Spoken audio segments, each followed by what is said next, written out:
morning, everybody. Welcome to the Wednesday wrap-up. I'm here with my man, Herb. How you doing this morning, man? I just ran off to go look for my phone, and it's sitting right in front of me. So that's how my morning is started. So That's why you bring the coffee? I apparently have not consumed enough of it yet to wake up any part of my brain. So that's a good start. Well, that's all right. That's why it's the early show. The people watching it probably also haven't woke up their brain. So There you go. There you go. So they don't know if we say it's correct or not, right? that's exactly right. In fact, I'm assuming they probably guess that we are incorrect all the time. There you go. When I speak, that's probably a 90% certainty. So. Right? They're just like, these guys have no idea what they're talking about. No. The first show that I ever did with somebody, he would say to me, "You can't just keep making stuff up." I go, "You can't? Didn't know you couldn't do that." I mean, you can. It changes your demo a little bit, but you it goes from somebody that actually wants sports news and stuff to somebody that's just like, oh, let's see what kind of dumb stuff this guy's gonna say. There you go. There you go. So, I mean, the show works either way, just different people watching. Right. I'm here for the entertainment value. That's right. If you learn something, that's clearly your fault. Yeah, it's because you were fact checking something. Yes. Absolutely. So, in the sports news, though, Jamarcus Russell in the news again, and remaining the disappointment that he has been through his professional career. He was an assistant head coach at his high school growing up, and he just got fired for stealing a donor check of $75,000. And soon as he deposited it, pull out $55,000 of it. And when they asked him, he admitted that he deposited the check, but denied wrongdoing. Of course. Which sounds like just a standard, yeah, not me. And then I'm going to let my lawyer try to figure something out. Because otherwise, I don't. That's right. It wasn't me. Yeah. Because otherwise, should you start off with what check? What are we talking about? Banks are funny. They have a paper trail. Right. That they're pretty good about. So I don't know if you could just deny the check. I mean, he would have been better off to go to the bank it was drawn on and just cash it. Right. So, yeah, I don't know. But Jamarcus Russell, again, man, at least it was a credit union. How's it going, Len? Yeah, so, I mean, wild. Goes from, probably one of the best prospects ever to a bust in the NFL to apparently a bust in life. Yeah. And it's like the bust NFL thing, like, look, that happens. You know what I mean? Like, some guys just don't make it. There's no way, I'm not going to pile on that part, but the other stuff. And, we happen to run into somebody who actually kind of knew him, I guess, growing up. And they weren't surprised at this behavior. And that says a lot. They were like, oh, this is some, and I'll say allegedly so nobody comes after me, but allegedly has been something, the kind of thing he's been doing, all his life. And I'm just like, you can just tell some guys don't take the opportunity. Because, look, you might have been a bust in the NFL, but you still got paid, right? There's still a chance to change your life as far as that goes and not having to hustle people for $70K. Especially when he came in. The rookie deal wasn't amazing. Like, that's not the rest of your life altering money. So he still would have had to have been an adult after his. That's what I'm saying. But the money that he made was a start to something else versus. For sure. I'm gonna be stealing $70,000. Yeah, I know it's not like what you're getting now for being like, I don't know, like an average basketball player, but it's still enough to where you can get yourself on a better path. Yeah, like you could have opened a business with. Yeah. If you were smart with the money, you could. On a rookie deal, if you make it through, and you get all the guaranteed money out of it, yeah, like you could start another business or whatever, but it's not, that's not generational money for sure. Like that's, this will give you a step up moving forward. But at the same time, we're talking about kids that are 20, a lot of times that have never had money at all. and then expecting them to make good decisions with it. So, I mean, I can't say that I would have made a lot of good decisions if I was handed a chunk of money when I was 20. I mean, it's still 32 million guaranteed is what he started with, though. So it's still that's more than I thought. Yeah, that's more than I thought. Okay, well, I mean, realistically, he should have been able to do something productive. Yes, you know what I mean. Like, I'm gonna go with 32 mil. I can make the numbers bump together. Like, I think I can figure that out. It'll be tight, you know. But it's just. But like, I mean, you made a great point there, though. It's you're 20 and you get that money and you just kind of, I don't know. You probably think your NFL career is going to be 10, 20 years, whatever. I feel like every guy who jumps in there thinks I'm getting at least a 15-year career, despite the numbers saying that you're otherwise. Not. Yeah. All the numbers saying you don't get off your rookie deal. Right. Yeah. No, it's, I mean, it's funny though. Cause like, even when I was, that age, I made some good decisions and some bad decisions. So, like I incurred, Raj, I incurred debt, right? I bought stuff I shouldn't have bought. But then at the same time, I bought my first house when I was 21. And so, I mean, like I made good decisions and then I made bad decisions. And when I sold my first house, it paid off my debt. And I was just like, okay, well, I mean, a good decision fixed my bad decisions. Right. But if you compound that by a bunch of zeros on the paycheck you're getting, those bad decisions can get kind of wild. Yes, I agree. So fun. I think there's be fun decisions, but yeah, probably not good for your financial future. Yeah. You'll have good memories, but 30-year-old, you will look back at 20-year-old and you'll go like, we couldn't have just had half of those memories and had more money. Like, why did I need to train a dolphin to ride a jet ski? Like, I don't know.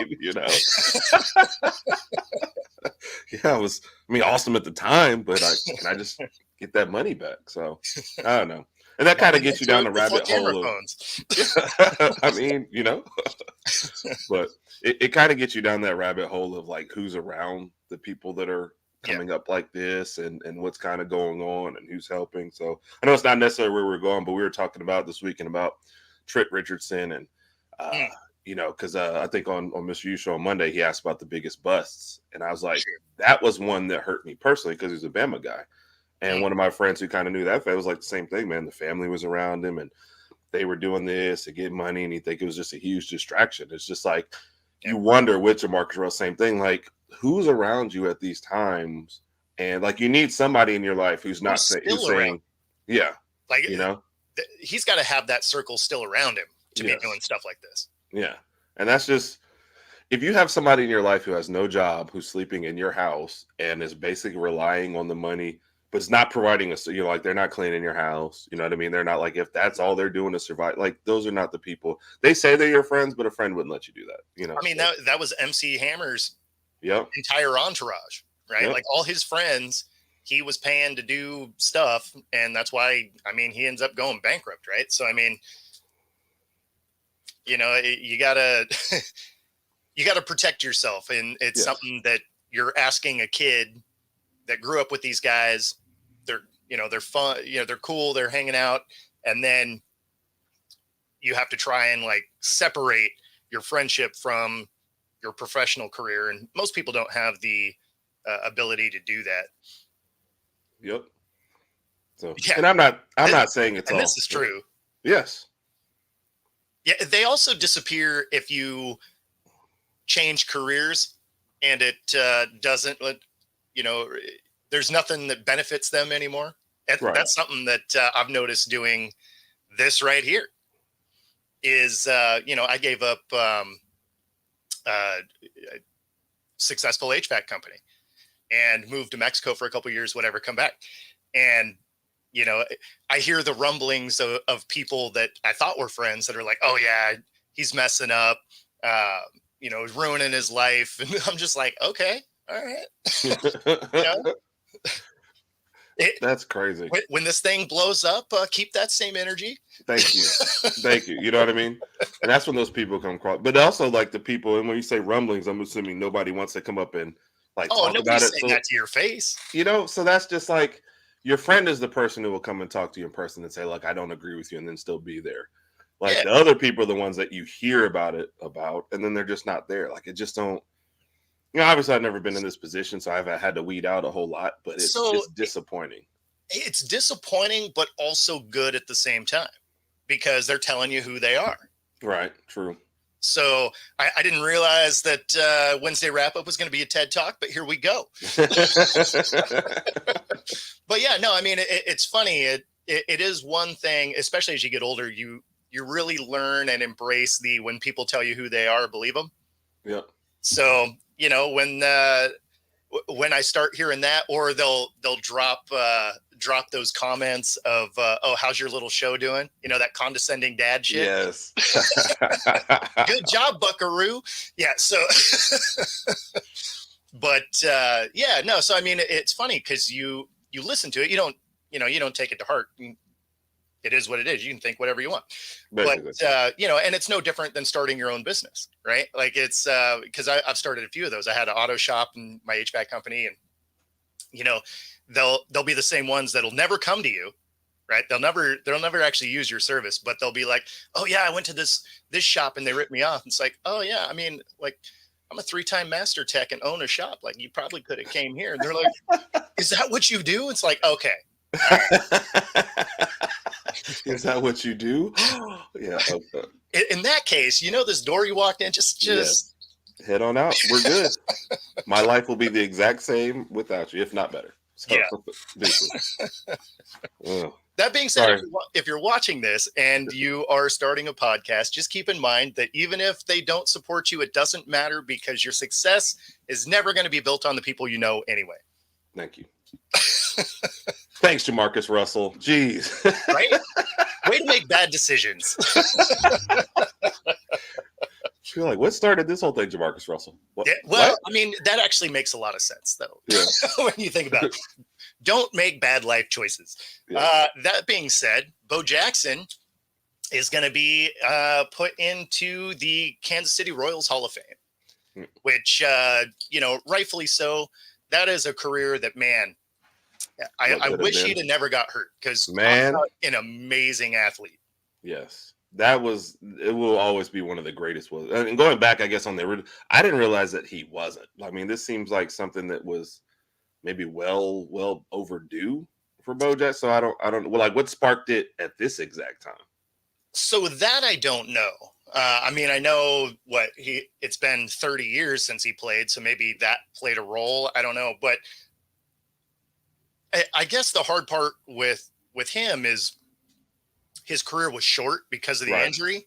Right. So getting into any of the sports Hall of Fames is tough, because you're not really putting the numbers up.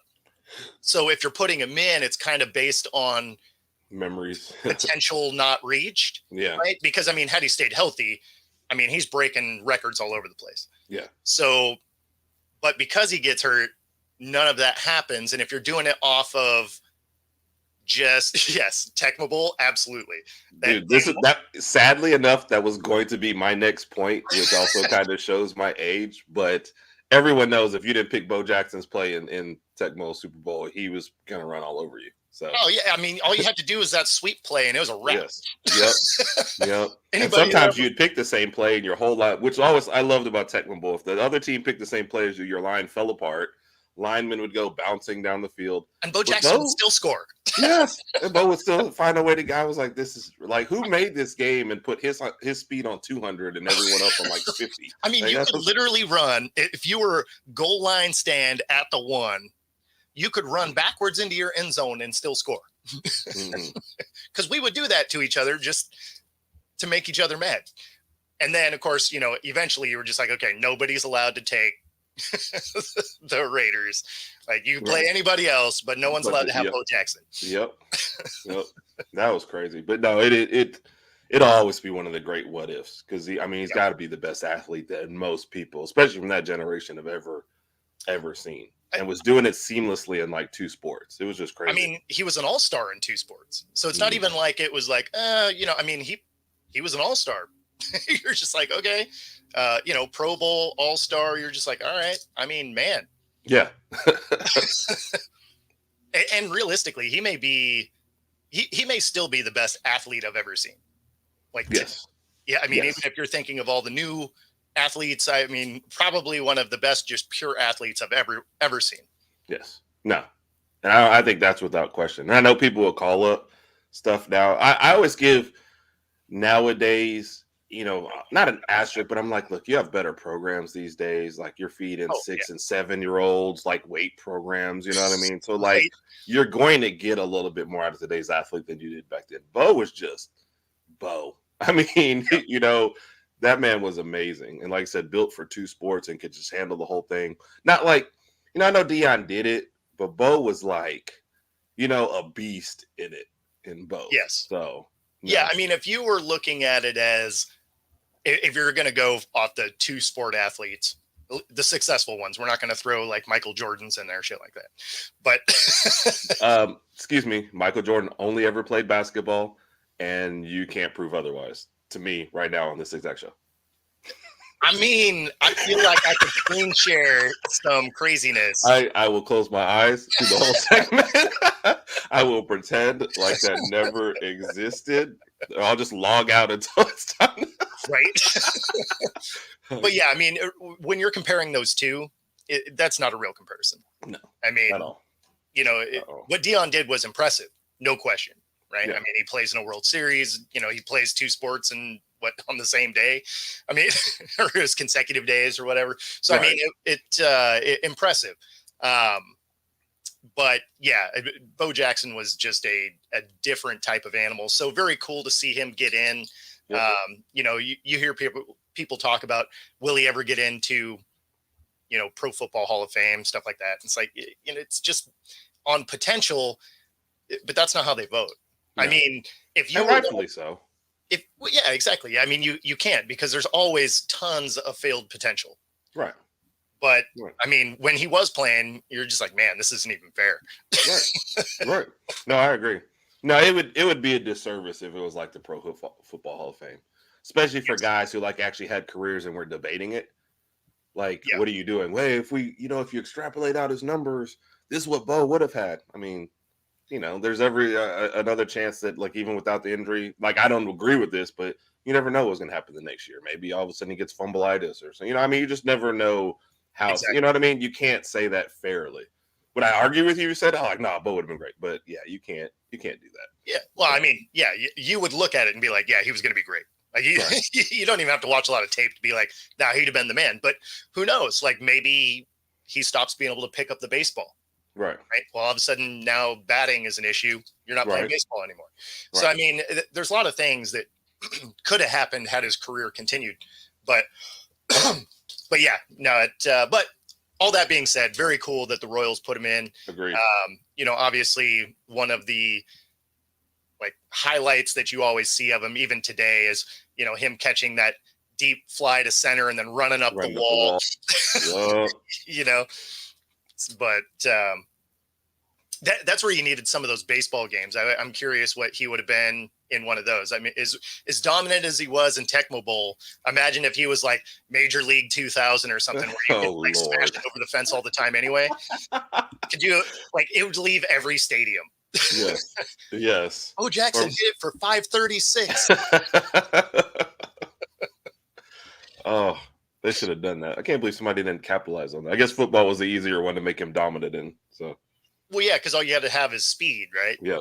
Although, I mean, realistically, I guess in baseball it would have been easy. You just, anything that's in the strike zone leaves the field. Yes. Yes. Hey, that one bounced off the ground. A la Vlad Guerrero, and yep, he still cranked it out. That was actually pretty cool. That skip shot. Yes. You're like, no way that. First off, I'm impressed you made contact. Yes. That was my thing. I was like, wow. And then, but I also want to know what makes you think, all right, it's bouncing, I'm gonna catch it off the hop. Like, what in your brain thinks? I mean, it makes you think, did he play cricket before? Right? Like, he's like, oh, I got this. Yeah. This is just natural to me. So I don't know. That man was amazing too. So yeah, absolutely. All right. So we have the WNBA. And so we have some records that are being broken. Obviously, Caitlin Clark was the fastest to go 300, 100, and 100, which, you were expecting good things out of Clark being the number one prospect and, of course, through the college career. But then you have Angel Reese being the first to have 10 double-doubles in a season, and she did it in 10 consecutive games. Yeah. So she added another one last night. I don't know if that was including last night or was this right before that? That would have been before that. So that's 11. So she's just adding to her own record at this point. So all of the Angel Reese haters, I don't know what storyline you're coming up with now, but I mean, she's pretty dominant out there. Yes. I did hear some hilarious kind of back and forth about most of her rebounds are because she can't shoot from herself. But hey, you know what? A rebound's a rebound. Right. And so that one always spot, because like first off, I guess maybe because like when I played too, and like never at any great level, so we're talking rec ball. Yeah. But I was athletic and I couldn't shoot, so I would be your guy. Plus, 6 foot is like kind of bigger at rec level than it is like NBA. You're not like a point guard at that level. You know what I mean? So Raj can actually testify this if he will actually say something good. That's where I got a lot of my points, was garbage points. Somebody missed a shot, I'm jumping up, I'm tipping it in. So it'll probably be like several 2 or 3, rebound instances before a bucket. Everybody who says that, though, I'm like, I don't think you guys realize how hard rebounding is. It's not like she's throwing the ball up and she's standing by herself the entire time, right? Like it's go grab one, go get this, go grab one, get this, and she puts it up. That's fine. Plus, also, I'll say her shooting numbers have increased, over the past 2 or 3 games too. Yeah. So it's just like people have decided they don't want to like her, and now we're just coming up with anything, because any other team in the league would say, okay, 11 straight double-doubles, yeah, we'll take that. That's fine. All day. So, yeah. Nobody's, I mean, in the NBA, if somebody's like going to consistently put up a double-double for you and that's your main rebounder, you're happy about that. Yes. Yeah. I mean, imagine some of those Bulls teams if maybe Rodman put up more than 2 points a game. Right. You're going to add another, 10 to 15 points. Yes. I mean, now we're talking about crazy blowouts. Yes. Yes. Yeah. So, right. Thanks, Raj. I love the surprisingly. Yeah. Hater all the time. Yes. But he's consistent. I'll give him that. Yep. But no, I mean, and then, the other thing with the Angel Reese, like she was the 7th pick, right? So like sometimes, and because her and Caitlin Clark are always tied together, you read threads, and whenever you read a thread about her, the 2 comments, the one you just said about, she's showing up for other ones. And then randomly somebody go, oh, Caitlin Clark was better. She was the number overall pick. So she's supposed to be better. So they play totally different positions, Well, that's the thing. Clark is supposed to score. Yes. That's not exactly Angel Reese's primary function. Right. So, and keep in mind, Angel Reese is doing this on a team where they had somebody picked, like, is supposed to do the same things as her, and they picked her first with Cardoso. So she's not necessarily, now she did start off injured, so that did get her, but they're both out there now, and Reese's numbers haven't dropped. So that should just tell you a lot about Reese and maybe being, undervalued at the 7th spot. But I don't know why we can't just give kudos to both and be happy. That's the thing I never understand. Like you can like both of them. Yeah. There's nothing. It's not like you're like, oh, well, Angel Reese is good. Well, you must hate Caitlin Clark. But that's what people think. I know. Like it doesn't make any sense. I'd be like, oh, I really like grapes. They're like, so that means you hate oranges? It's like, wait, what? Like, didn't realize they were in the conversation. First off, I wasn't even talking about oranges. Like, what are we talking about right now? Yeah. No, it's wild to me that it's gotten to a spot where if you like one, you have to hate the other for some reason. Yes. I feel like you can respect both of their games. Yes. They don't hate each other. So it's like, why are the rest of us breaking this on them? They're actually talking about the prospect of playing together in the All-Star game, which was just announced, last night. Yeah. So they are. They're both on the All-Star game. They will likely play together. And they're going to go up against the national team. So the Olympic team is going to play the All-Star team. Yep. That Olympic team better win. Yes. Yes. Because I feel like they lost the last one is what I was reading in the article too. So like, you better bring it. You better not let Caitlin Clark drop 30 on you or something ridiculous, So it's going to be a fun atmosphere, I think. That is finally an All-Star game I'll watch. Yes. Because I can't even watch the NBA one. That game is such a train wreck. the fact that there's 400 points scored in it is the dumbest thing ever. Yeah. I mean, that's some rec league type defense at that point. I mean, it's basically what the Pro Bowl became before it became a flag football game, and I don't watch anymore. Right. So, I mean, yeah. Although, I mean, I guess all things being equal, when you're looking at the NBA, your normal NBA game at this point is what the All-Star game used to be, right? Everybody's scoring $120. That used to be the All-Star game because, you know, back then everybody was scoring, you know, 85 to 90 points. Now everybody's scoring, you know, 120 in a normal game. So when there's zero defense in an All-Star game, all of a sudden you're 200 points a team. You're just like, okay, this is not even fun to watch. Like this is right. But now there's like, no, at least even then it was like great offense or whatever. But there's, you know, there was a sim like the guys back in the day took it personally when the guy scored, or, you know, or got them when they were D'ing them up. Even like Magic Johnson's last All-Star game, I remember they were like, yeah, look, we know you retired. We know you brought back to the ceremony. Still going to try and D you up a little bit. You know, like farewell, Magic. But yeah, we're still going to try and D you up. Now it's like, when I see a guy shoot a layup in the All-Star game, I'm like, I thought it was at least dunks and threes. Like, if anybody's giving you free reign, at least make it entertaining. But sometimes they just dribble through and put the ball up, and I go, so you guys really just they don't care at all. Yeah. But WNBA is going to be different. Like, there's going to be a lot of pride on the line, you know, and one of your biggest draws. And if the WNBA is smart, which I have my doubts, and that's not a shot at the players at all. No, it's a shot at the organization, and I absolutely agree with you because they are mishandling this as much as possible. Yeah, and that's something we'll talk about more. But yeah, finish your point. Reese and Clark need to be the focal point of the WNBA team. There needs to be like almost a mandate. Like, look, they have to play together a certain amount of time, and we need a whole story. You know what I mean? Like that needs to be a capsule thing about them before the game. So that's it. That's all I'll say on it. So. No. I totally agree. I mean, it's the way that this team or the way that this organization mishandles their marketing is unbelievable to me. I mean, when you are looking at two players that are breaking records, right? Mm-hmm.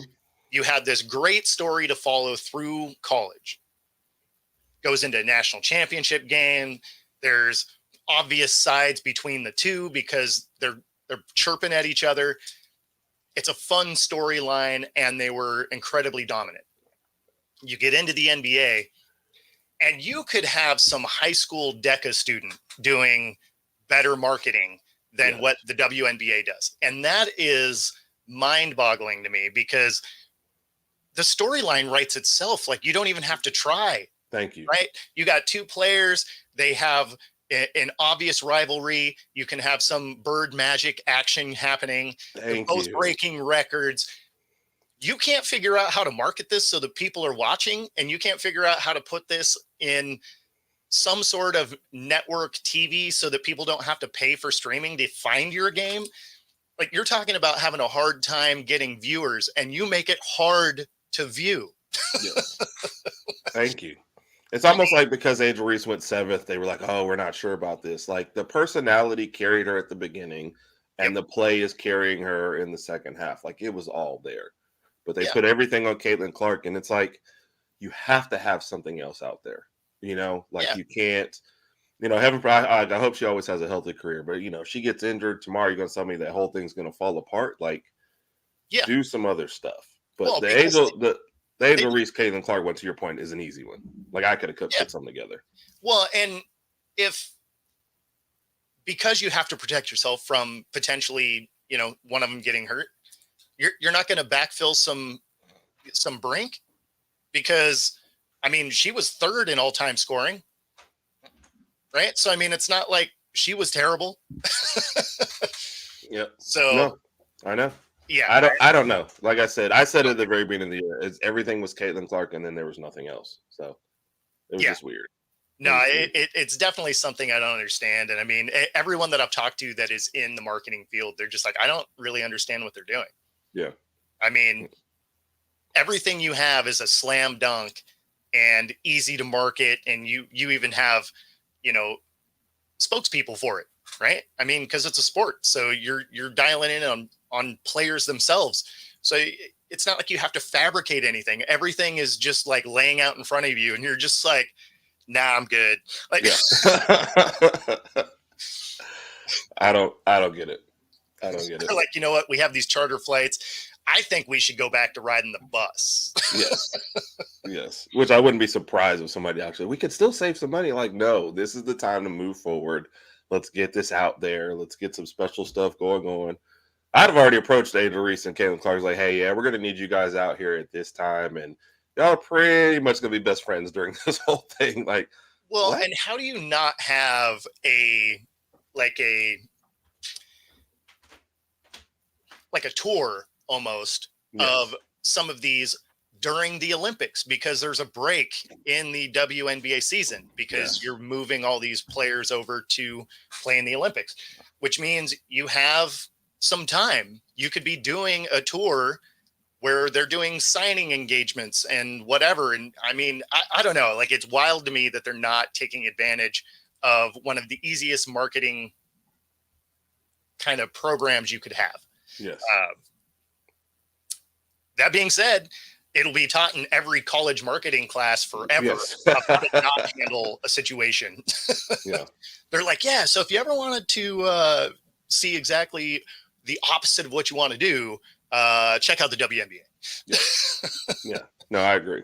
And it's funny because, like, even not even just their marketing standpoint when it comes to viewership and all of that,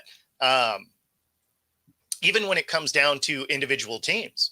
Like, I've reached out to the Storm multiple times, multiple different people, as far as just getting the ability to cover the team, right? I'm not even trying to get in and film. I just want to be able to be in the room to ask questions and stuff. I can't even get a return email. Like, how is your media team so bad that you can't return an email? Yes. Like, this makes no sense.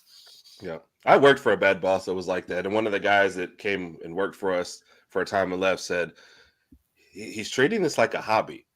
And that's what you feel like sometimes by some of the people running the WNBA. It's like they're treating it as a hobby. And I mean, I guess it's a shorter season. It's kind of in the middle thing. I get it, but it still has a lot of potential. Short. Yeah. It's not like 10-game 3-on-3 short. Like, right. No, that's what I'm saying. I think that's their mindset of the person who's like, oh, this is like, there's a lot of money to be made there. There's, like you said, a certain amount of marketability, and you need to be treating this better than what you're treating, especially with this new crop. It's like you said before, Brink, she was kind of like the lost star in all of this, but she was the number 2 pick and in several commercials before. And you barely heard anything about her, you know, before her injury. So it's like, I don't know. Yeah, I mean, that's actually the only thing we've heard about her is she got injured. So you're like, where was she the last, like, 13, 14 games? Like, what happened there? And they're just like, well, nah.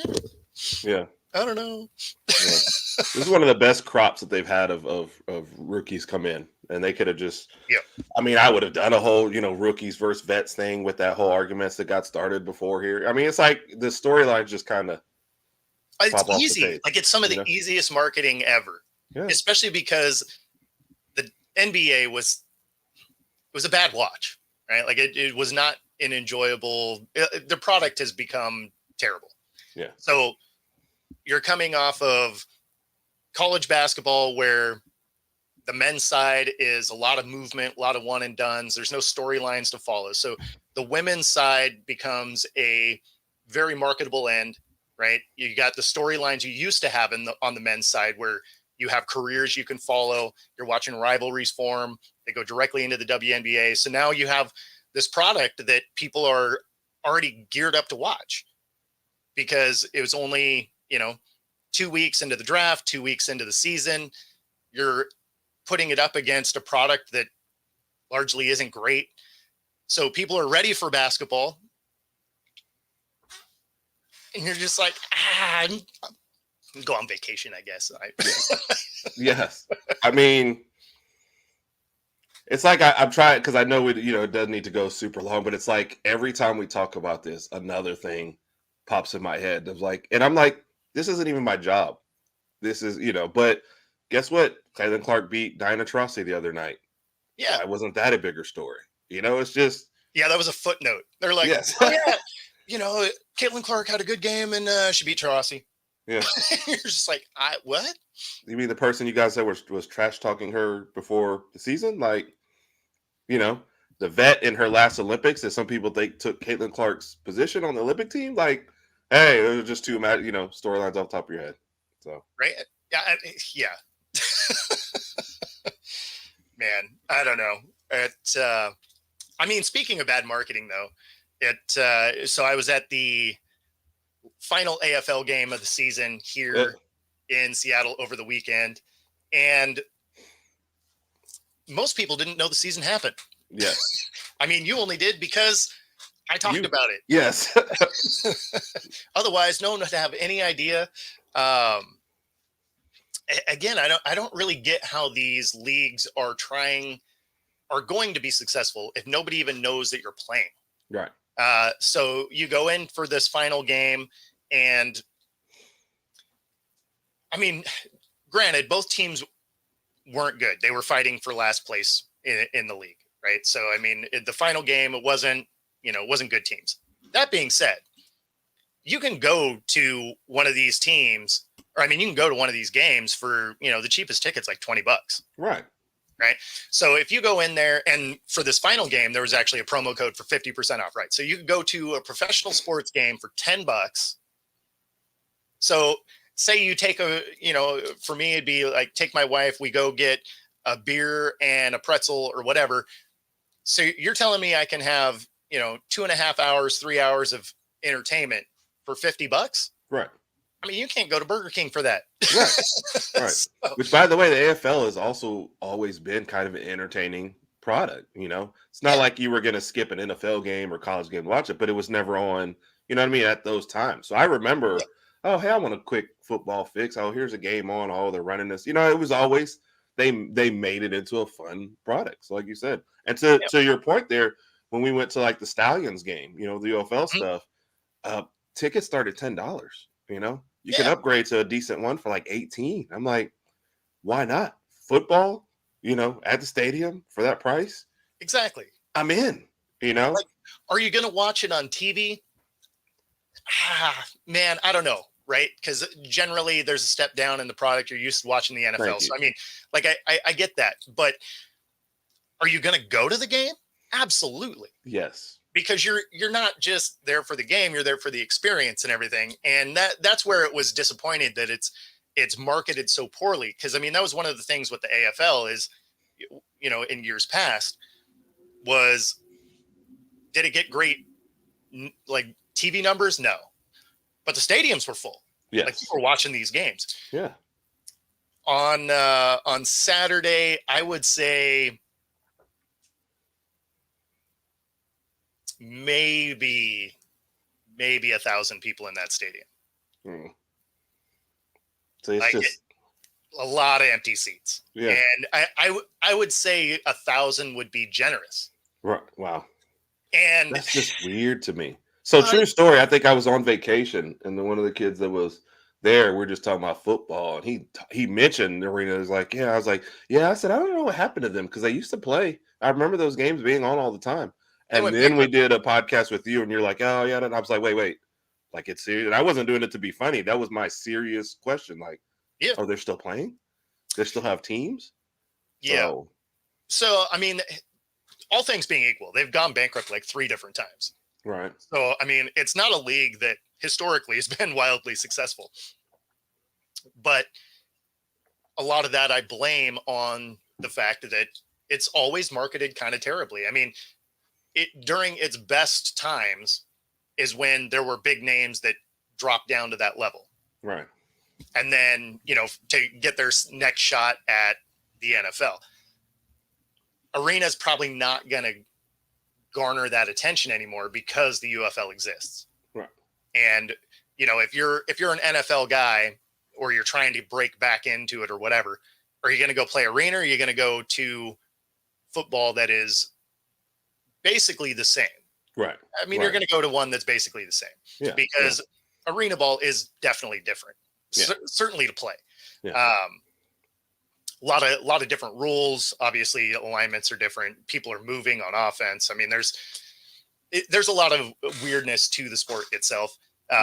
It's a ton of fun. It was definitely, I mean, like I said, it was the more gimmicky one for sure, but the gimmicks were designed for entertainment. I think with the UFL, there's always for a lot of those guys, there's always that, man, if I do really, really well, maybe the NFL give me another shot. You know, I know that's in the back of the mind of a lot of guys there. Versus the arena, like if I go there, I'm getting a paycheck and you know, have some fun.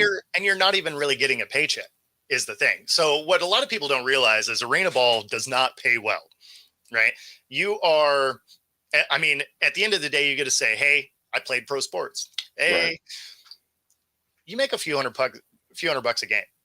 Like you're not making great money. At the height of the AFL, it was like, you know, $1,800, $3,000 a game. Like it's not great money.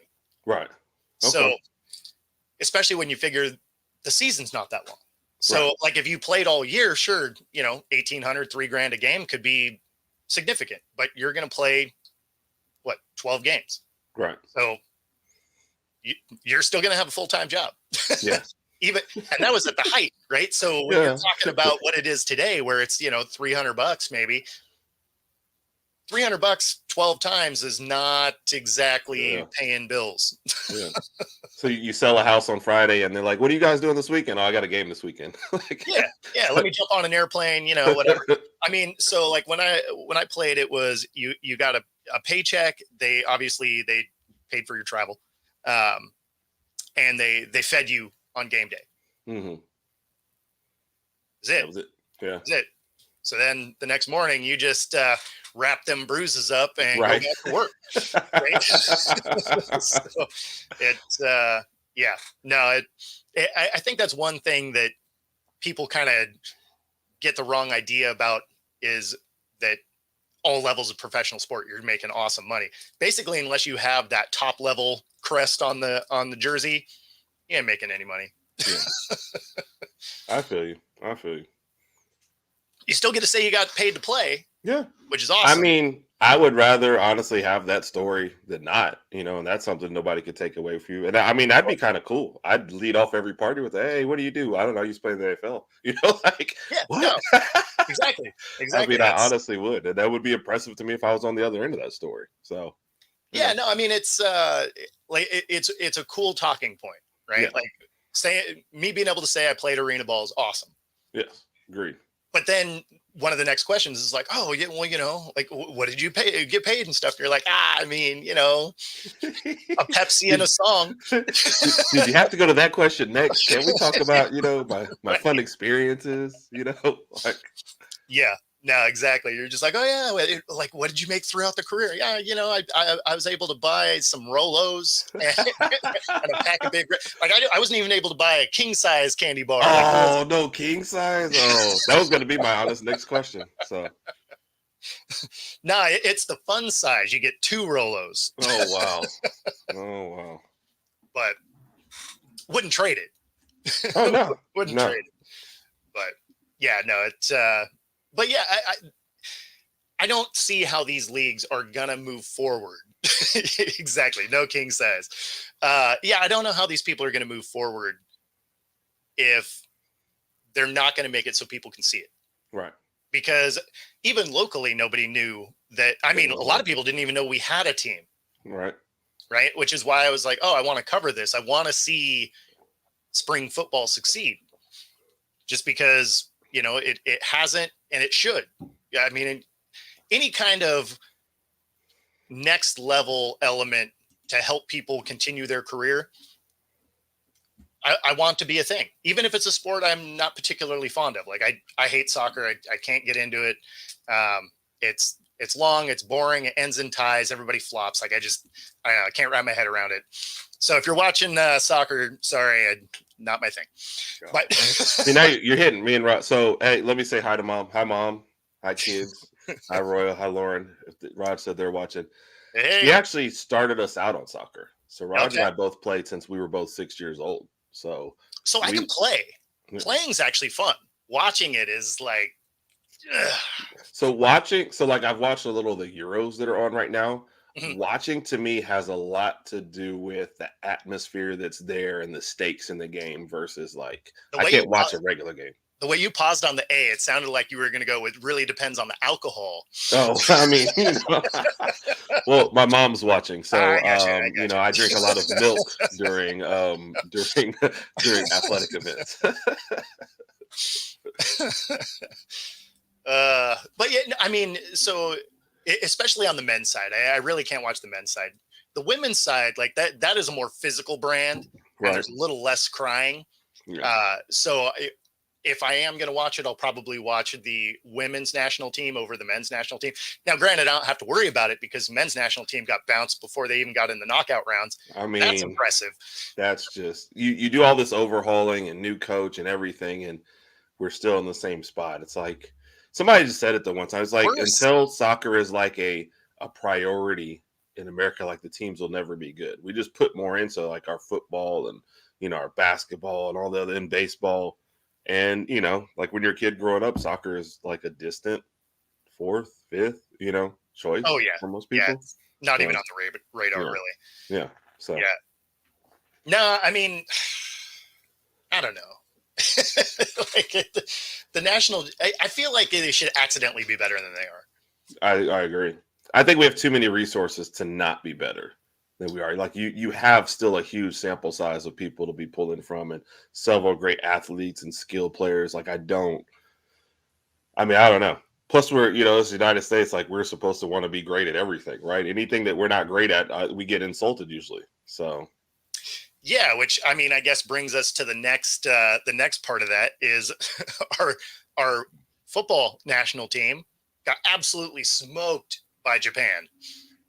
It wasn't even close. Yeah, wasn't that too? So I don't even know who's on it though. Somebody posted, not the game before Japan, right? We got smoked in the game right before that too, or is that maybe the same game? Anyway, the people were posting it online. And I was like, I didn't know this was a thing. Like I don't know. Who's on it? I don't know what's going on.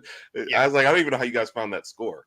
So yeah, so I had never even heard about the fact that there was a national team. No. And it's like a 20-year-old, right? Like a U20, whatever. So I don't know when this happened. Like, I don't know when it became a thing. There's only I think there's only 8 teams around the world anyway, so it's not like it's a widespread thing. And the first time I hear about it is because they get absolutely crushed by Japan, and I'm just like, I first am impressed that we're finally getting some World League back out there. Right. But man, talk about a bad showing. Yeah. Well, and so if you're saying like under 20, is it all the kids who are like either still in high school or decided not to be freshmen in college? Like, I don't like who even. I feel like I could have grabbed one of the top 10 college teams and had a better showing. But I guess if it's under 20, then you're going to eliminate, half those teams. I don't know. I don't know where the pool is. I don't know who gets invited. Like, are you guys at the airport giving out passes? And hey, kid, how old are you? Here you go. Here's a helmet. I don't. So based on the gameplay, I would say that is absolutely what happened. Because the clips that I watched, and unfortunately, it's hard to actually find any information on this. Right. So there's a reason no one heard about it. But when you're watching it, especially there was one play that there's been a ton of clips about. And this guy runs through the line. Unfortunately, I was going to post it, but I accidentally deleted it off my computer. But he runs through the line and then breaks right and then goes down the sideline. And the defense, the commentators are like, oh, yeah, they were so aggressive and that's how that happens. But when you're watching the video, they have 3 guys bracketing him dead to rights. And instead, the guy that's on the closest side overruns it and just opens the whole side of the field up. You're just like, well, yeah, I mean, they were aggressive, so he was going to get 8 yards. Right. That's where all the guys converge. Scoring was because of bad defense and bad form. So, I mean, that's coaching. Do they have coaches, though? Can you confirm that? Do they have coaches? I mean, clearly not. But yeah, I mean, I don't know. It was the clips that I saw, it was definitely disappointing. But the fact that you're not hearing about stuff like this. And I mean, we still can't get it in the Olympics, but we have flag football now. So make sense. I don't know. Just very weird. Just very weird.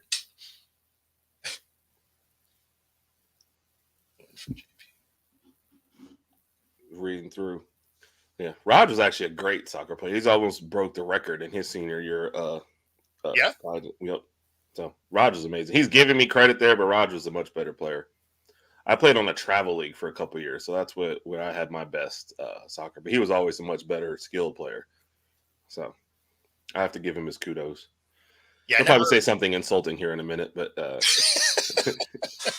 no, I never played on a team. Like I'd play with friends, right?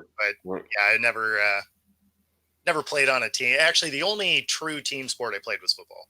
Yeah. You know, I'd pick up games outside of that. You know, but my next favorite sport was basketball.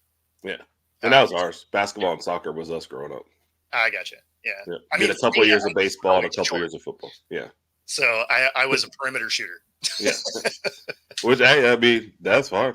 But like to the point that you had up there, soccer not a homegrown sport. It's when you go to like, you know, you always see it in poor neighborhoods or whatever, United States. They're playing basketball because that's hey, we got one basketball and a crappy court. You know, like that's something you can pick up. Football is a thing there. Baseball is what kids grew up. In like poor other nations, they've got one soccer ball and they're out playing soccer, you know? So that's, you're never going to be able to overcome that. So as far as the pipeline growing up, so. Yeah, I mean, especially. Raj, that makes more sense.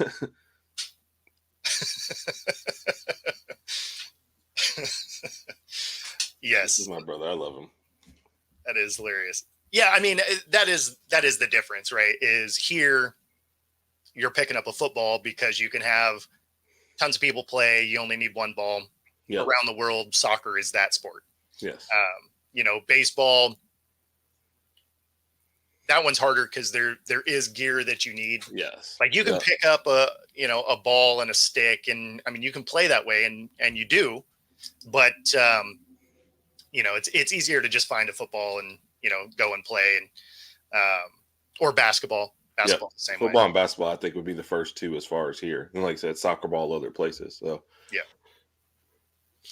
Yep.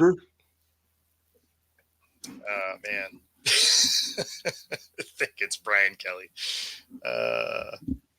We actually had a Notre Dame person on and an LSU person on our show in different weeks. And it's like, I don't know. There's like a rivalry there and a little bit of anger there that I wasn't really prepared for.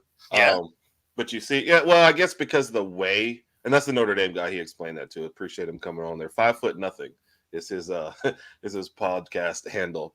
And it was awesome. It was like the middle of the night kind of leaving to it versus the being straight up and leaving, you know. So no, that's fair. Yeah. So and it's funny, you kind of realize one thing we've realized with having different people on is the outsider's view of things and the person on the inside is just like so much. I mean, obviously knew that was a thing, but it's so much different, you know, than what we ever expected about it. So like, to me, I was just like, oh, in my mind, I don't remember that specific part of it. It was just like, oh yeah, he signed to be the coach at LSU. Great for him. But in their mind, it was like the sneaking out the back door. And that's why there's a little hatred. So I was like, oh, okay. Well, I mean, you know, that is something, you know, that we've seen a few times here in Seattle is like when A-Rod left, right? The Mariners, he was just like, oh yeah, I want to be here, whatever. And then he signs for $272 million for the Rangers. Right. Like literally 3 days after being like, oh, I want to stay in Seattle. Right. And I mean, nobody would care if you just were like, hey, I want all the money. People would be like, fair enough. Right.